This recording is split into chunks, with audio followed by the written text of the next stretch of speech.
Sir ನಮಸ್ಕಾರ. ಇದು 5 ಎಕರೆ 10 ಗುಂಟೆ ಅಡಿಕೆ ತೋಟ ಬಂದಿರುವಂಥ ಜಾಗ. ಹೊಸ ಪಾಯಿಂಟು ನೋಡಿ, ಅಡಿಕೆ ಎಲ್ಲ ಫಲ ಬಿಡ್ತಾ ಇದ್ದಾವೆ. ಜಾಗ ಮತ್ತು ತುಂಬ ಚೆನ್ನಾಗಿದೆ. ಸ್ಕ್ವೇರಾಗಿ ಬಾಕ್ಸ್ ಆಗಿದೆ. ಇದರಲ್ಲಿ ಒಂದು ಬೋರ್ ಇದೆ. ಅಡಿಕೆ ತೋಟ ಎಲ್ಲ ಫಸಲು ಮತ್ತು ತುಂಬ ಚೆನ್ನಾಗಿ ಬಿಟ್ಟಿದೆ. 5 ಎಕರೆ 10 ಗುಂಟೆ. ಮಳವಳ್ಳಿ ಟು ಮೈಸೂರು ಹೈವೇಯಿಂದ 1 ಕಿಲೋಮೀಟ್ರ್ ಒಳಗಡೆ ಬರಬೇಕು. ಮೈಸೂರು ಟು ಮಳವಳ್ಳಿ ಹೈವೇಯಿಂದ ಬರೀ 1 ಕಿಲೋಮೀಟ್ರ್ ಒಳಗಡೆ ಬರಬೇಕು. ಚಾನಲ್ ರೋಡ್ ಬಂತು ಹಗಲಾಗಿದೆ. ಒಂದು 40 ಅಡಿ ರೋಡ್ ಇದೆ.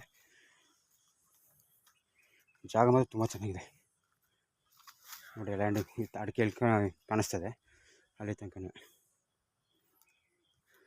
ಸರ್ ಎಂಟ್ರೆನ್ಸ್ ಬಂದ್ಬಿಟ್ಟು ಅದು ಆ ತೆಂಗಿನ ಮರ ಕಾಣಿಸ್ತಿದೆಯಲ್ಲ, ಇವ್ರಿಗೆ ಆ ತೆಂಗಿನ ತೋಟ ಇವ್ರಿಗೆ ಸೇರಿರೋದು. ಅಲ್ಲಿ ಎಂಟ್ರೆನ್ಸ್ ಬರುತ್ತೆ. ಎಂಟ್ರೆನ್ಸ್ಗೆ ನಿಮಗೆ ಒಂದು 80ರಿಂದ 100 ಅಡಿ ಸಿಗುತ್ತೆ ರೋಡ್ ಸ್ಪೇಸಿಂಗು. ನೋಡಿ, ಅಡಿಕೆ ಮತ್ತು ತುಂಬ ಚೆನ್ನಾಗಿ ಫಲ ಬಿಟ್ಟವೆ. ಸ್ಕ್ವೇರ ಬಾಕ್ಸ್ ತುಂಬ ಚೆನ್ನಾಗಿದೆ ಜಾಗ. ಇದೆ ಲ್ಯಾಂಡು.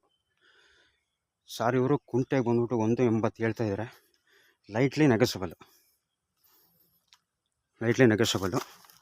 180 ಕುಂಟೆ 1,80,000 ಹೇಳ್ತಾ ಇದ್ದಾರೆ. ಲೈಟ್ಲಿ ನೆಗೋಷಿಯಬಲ್ ಇದೆ. ಸ್ಕ್ವೇರ್ ಆಗಿದೆ ಜಾಗ ಮತ್ತು ತುಂಬ ಚೆನ್ನಾಗಿದೆ. 5 ಎಕರೆ 10 ಗುಂಟೆ.